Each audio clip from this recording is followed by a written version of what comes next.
it's curious to be up here speaking about my work when my whole career is based around not having to speak about my work, painting work that can speak for itself. So I want to warn you that I talk similarly to how I paint. I use layers, I use stray marks, I use mistakes to try to bring them all together and create one beautiful piece that hopefully somebody can bring something close to themselves with. So with that, I want to talk a little bit about being an artist, introduced as an artist, the person who created this work. And it makes me think about that word, and it's kind of a buzzword in my head. I don't know, and I know that you all are artists in your own right, you know, being here, wanting to be here, applying here. You have something going on that makes you passionate. So with that, the artist with a capital A, how do you define that? And I think in my life, I ask myself, have I achieved that? Am I an artist? Could I be considered that? I usually introduce myself as a painter, but that typically comes with some sort of retort like, how much would you charge to do my house? And it brings this whole issue in where I want to take myself seriously. And so with that, I asked the question, have I done it?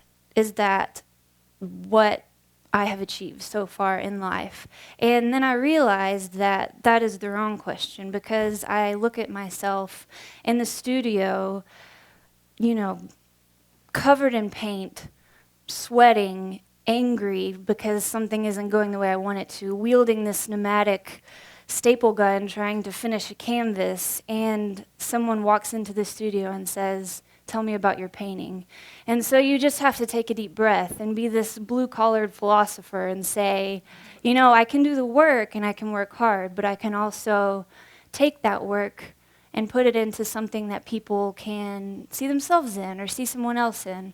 And so I think where I am now is I'm doing it, and the focus is on the ing. I haven't really accomplished much as far as being a world-renowned, world-collected artist, but every day I show up, every day I try, and hopefully you all can connect to that in some way, and you're doing it.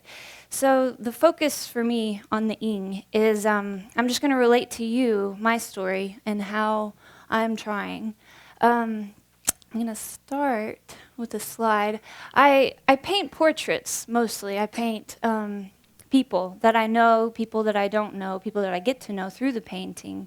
And it's always an interesting process, but it started out as I wanted to paint beautiful things in the very, very traditional, typical sense of what is beauty. Beauty is a fashion model in a magazine, so I would tear them out and paint them obsessively when I was younger. And after a handful of months of that, I was this teenager, and I even then realized I had this pool of like, this is easy. This is an equation. I plug in pink, I plug in perfect, I plug in eyelashes this long, and you have a nice looking painting that someone's going to say, oh, that's beautiful, because it tugs at this collective aesthetic that we are kind of like trained to think is beautiful. And so I switched. I yearned for people who had green and blue in their skin. I wanted them. I wanted their noses to touch their upper lips almost, the proportions to be off.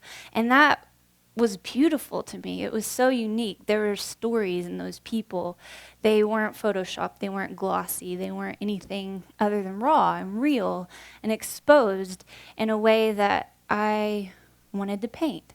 And so I started to paint that in oil, and they were, this man is kind of leering at you from the screen, and they were very powerful, they were very dark, they were very comfortable in the space that I had given them, this dark, powerful, dramatic background.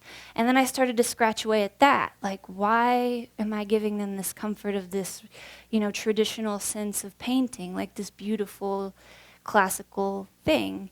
I scratched away. I took away the comfort of the background for me and for the subject, and I moved more into reducing it. I took away the comfort of the background for myself and for the subject. I took away their clothes. I just painted the skin because that's where the green was, that's where the blue was, that's where the wrinkles and the imperfections that I thought were so incredibly fascinating, that's where they lived.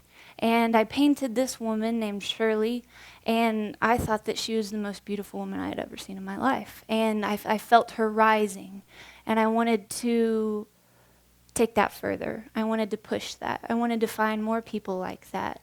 And with that, I rode this idea and this feeling into what I call the era of Bill.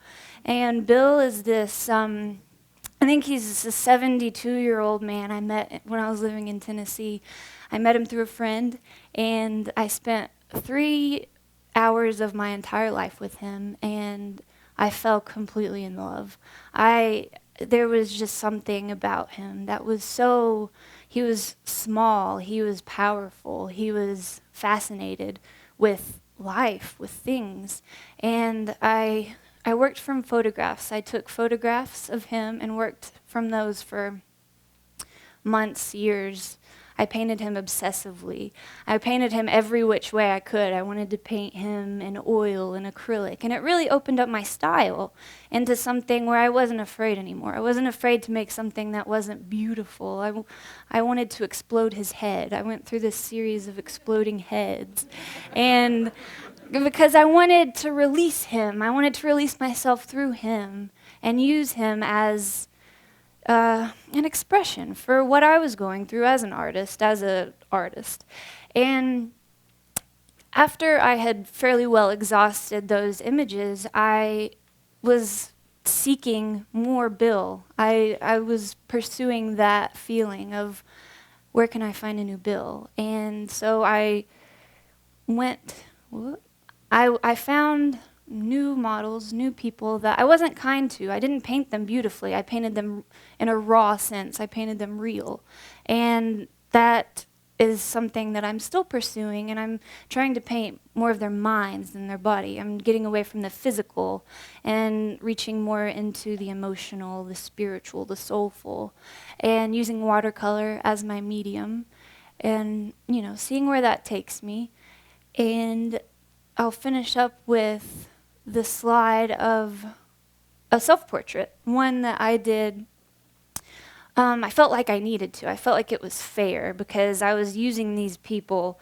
I expected them to expose themselves to me as subjects, and through that I wanted to relate to them in that way by turning the camera onto myself and becoming the subject. And it is not fun. It's not something I enjoyed, but it was necessary, and it's pushing me, and that's what I constantly want to do, is push and discover new ways and discover more things, ways to express myself, ways to not express myself, make mistakes, but always chase the muse and pursue the the verb of art, of doing and creating.